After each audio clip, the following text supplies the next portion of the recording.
Hello and welcome again to another video in Some Dutch Wargamer. Today has finally arrived that we have the facts. Yeah, I've been waiting anxiously for the facts and I think you guys also. So let's dig into the rules and what I think they will mean for us.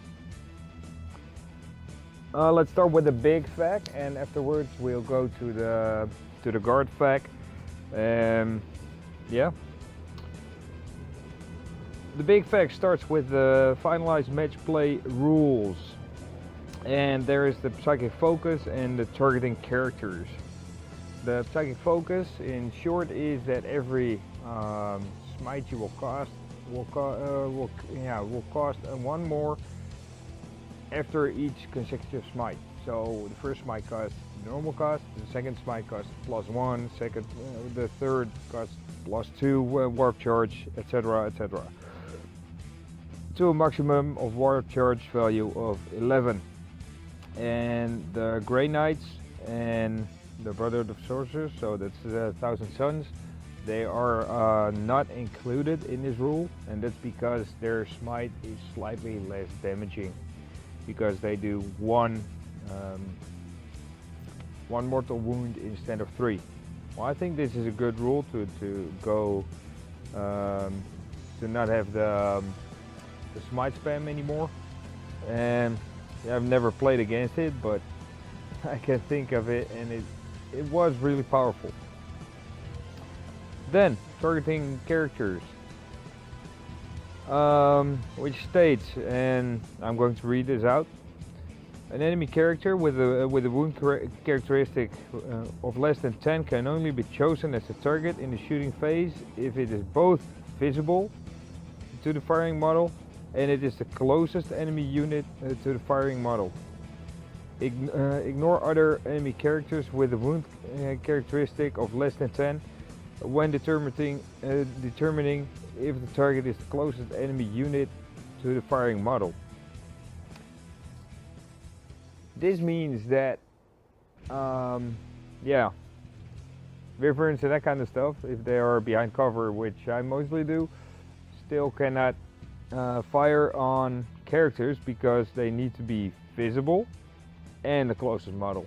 That's what is stated here.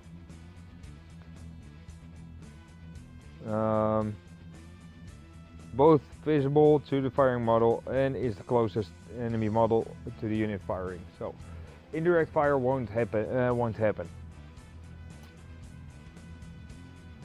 Other characters do not give the character cover, so to say, to another character. They are ignored in this way. So those are the two big rules that are stated over there.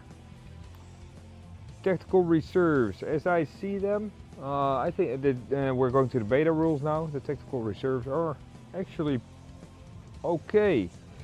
Not too sure about one of them because I have models that I cannot use anymore then, but one of them is the tactical reserves, which states plainly said that if you have deep strike units or whatever it's called right now, you can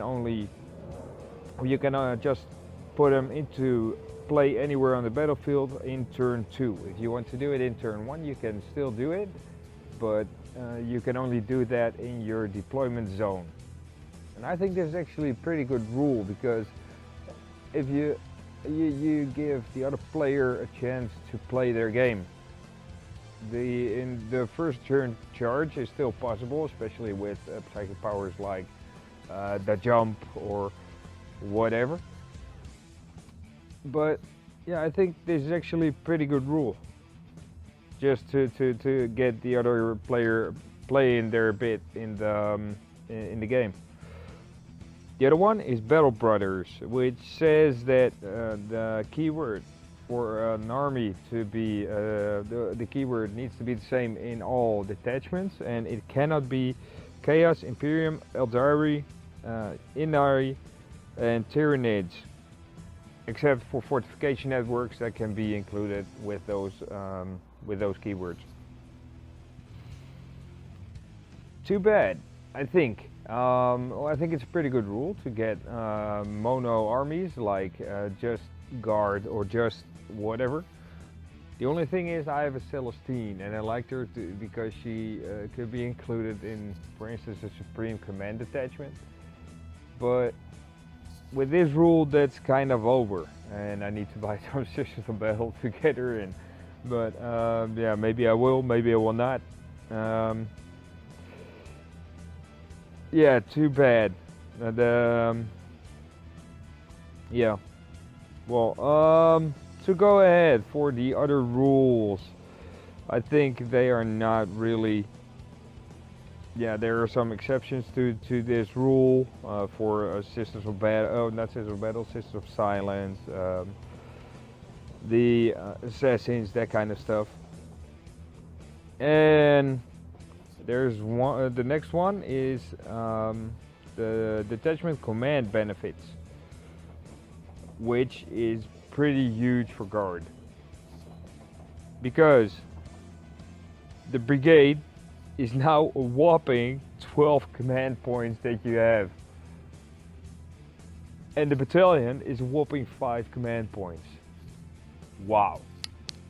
I don't know about you guys, but especially with the Grand Strategist and Curve Aquila, or yeah, Curve Aquila, where the one you get your command points back, and also from the opponent. I have been spamming command points and I just cannot get through with them, or I can just not run out. So just wow, even more.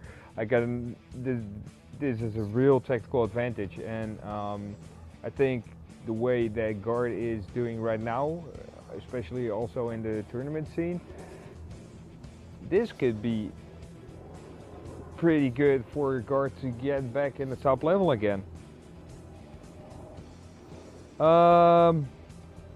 There are some other stuff which I will not go over because there are other armies with it, but there's one that I want to state also. The other ones are for other armies, and there's one abilities which ignore wounds, which I want to cover. There are units that have, like for instance, Death Guard, and they have disgustingly resilient, and they could have had also the Feel No Pain rule on a 6-up, and they're disgustingly resilient on a 5-up, and they could roll first their saving throw, then the disgustingly resilient, and then the Feel No Pain, which was kind of overpowered, and they now stated just pick the highest of the two. You can only roll one of those dice after the saving throw, and I think that's a good thing they did. There are some rules also for organized play, which is for your tournament players. Is also one fun thing to look at. I will not go over it, and there are also some updates on points. And those are, the Commissar has gone down from 30 points to 15 points. So that makes it possibly quite viable. I will get back to the rules of the Commissar and the Lord Commissar in a second, because they've changed also. And the Lord Commissar was, I think, 55 points, and he is now 30 points. So there's both a reduction of 15 points. And they really needed that to get viable in the game. And the rule is changed a bit. Sly Marbo, we already knew in the past that he was 65 points, and it's also stated in this fact. And they're with the Death Corps of Krieg, the Death Corps Commissar, and the Death Corps Rider. Death Corps Death Rider Commissar are 15 and 35 points. So that's also a points reduction in that. So those were the things for the big fact. Let's go over to the Imperial Guard, or the Astra Militarum fact. And the rules that are changed. I will start with the summary execution for the Commissar. And I am considering to get Commissars again, because the rule states now, summary execution. The first time an Astra Militarum unit fails a morale test during the morale phase, whilst it is within 6 within 6 of friendly commissars, you can execute a model. If you do, so it's not a must, but it's a can, and that's one thing that we needed with the commissars. If you do, one model of your choice in that unit is slain and the morale test is re-rolled. Do not include the slain model when re-rolling the morale test. This makes it very viable. Yeah, especially when they want to get through with only 3 units, 3 of the same units, which I didn't tell earlier. I think I read over it, but they want to have maximum of 3 of the same data sheets or same units in the armies. And if you're playing infantry heavy, you probably had more than 3 company commanders. So there are slots to fill up with HQ slots, and I think the Lord Commissar is a good one for it because it has a leadership 9, so it gives your units leadership 9 within 6, and you do not have to buy the regimental standard and the company command squad.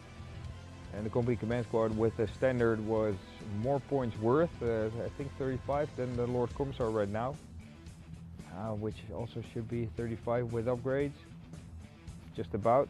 Yeah, it should be 35, so that's the same, but he is a character, so he cannot be shot down. So that's a pretty huge thing to keep your guardsmen standing.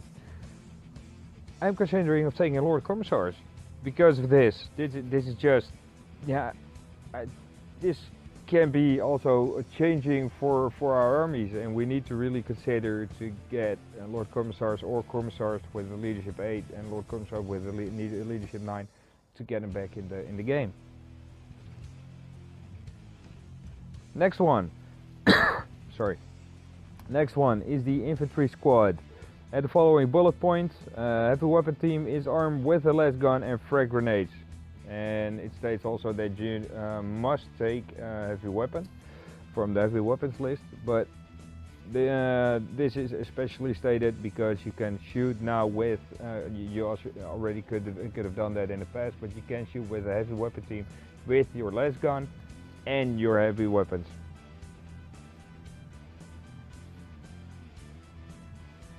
Veterans is the same with the veteran heavy weapon squad, same bullet point, same rule.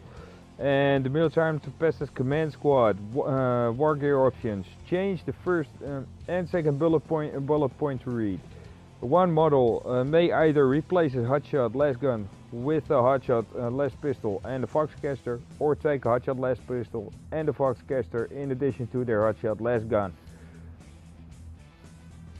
Quite nice, but yeah, I do not know if Foxcasters are really the way to go with it, but it's okay.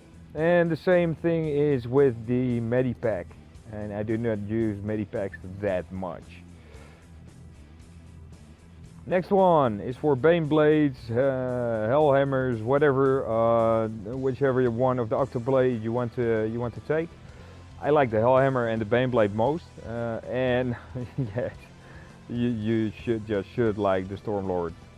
Just put people in the back, stand still, shoot out of it. Sounds fun.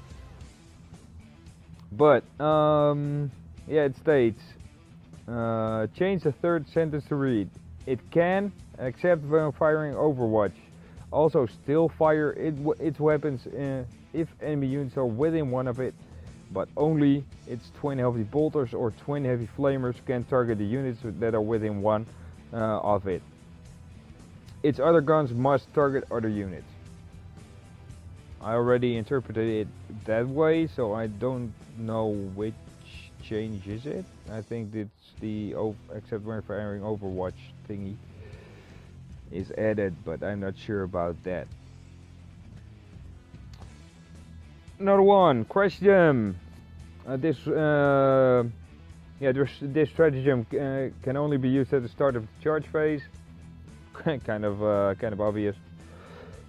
Overlapping fields of fire. Change the text to read. Use the stratagem after locating a unit from your army has attacked an enemy unit in the shooting phase, and the attack resulted in the enemy unit losing one or more wounds. Add 1 to hit rolls of attacks made for other Cadian units from your army that target the same enemy unit this phase. I don't know, I think I interpreted that way already. I'm not sure what changed. I don't have the rulebook next to me, so. Curves Akela. Change the second sentence of the text to read: whilst the bearer is on the battlefield, roll a d6 each time your opponent uses stratagem. And they especially stated that the bearer needs to be on the battlefield. Same with oh no, that's different. Yeah, the Relic of Lost Cadia could be interpreted that you could use it indefinitely.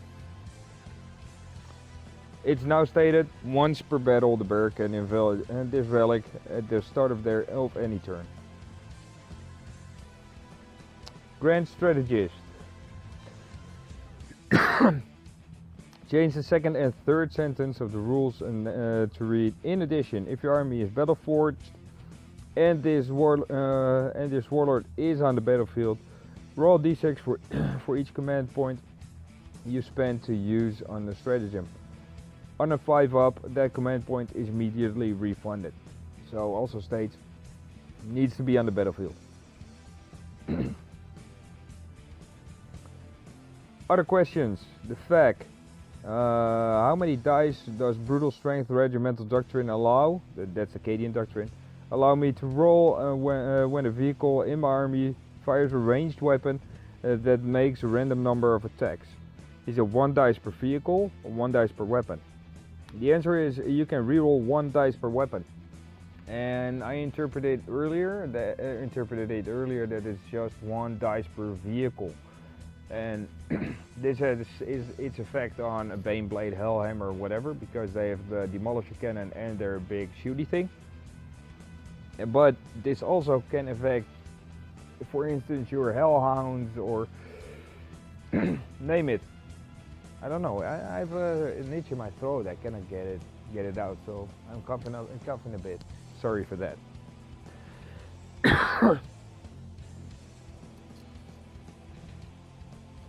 But yeah, with your Hellhound or whatever, you can use it also if you have a flamer in front and you have the flamer on top, obviously. But also with your Lemon Russes, if you have flamers, whatever you use them with. And then there's a big question about lores of commands and superior tactical training, and it just says you can roll again to give another unit the same order, and then you can roll to give the same unit a different order, and you cannot get an extra roll for that. So that's kind of it in a nutshell. And yeah, that's about it with the facts.